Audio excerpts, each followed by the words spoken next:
Mga bro, nagiging mas matatag at malalim na ang bilateral defense relations ng India at Pilipinas sa mga nakaraang taon, lalo na't ang matagumpay na pag-deliver ng BrahMos coastal-based anti-ship missiles ang nagsilbing simbolikong haligi ng ugnayang ito.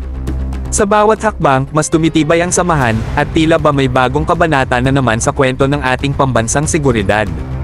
Ngayon, mga bro, hindi nagpapahuli ang mga kumpanyang Indian tulad ng Hindustan Aeronautics Limited, HAL. Sinusubukan nilang sundan ang tagumpay ng BrahMos sa pamamagitan ng pag-push at pag-market ng kanilang mga produkto na maaaring makonsidere ng ating sandatahang lakas at Coast Guard.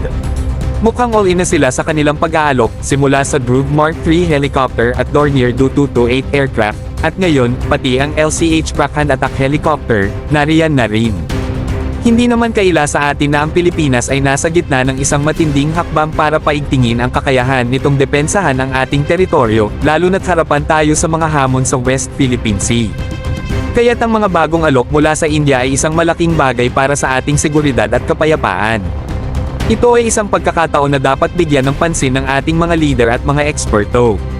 Mga bro, ang Dhruv Mark III helicopter at Dornier Do-228 aircraft ay parehong kilala sa kanilang pagiging maaasahan at versatility.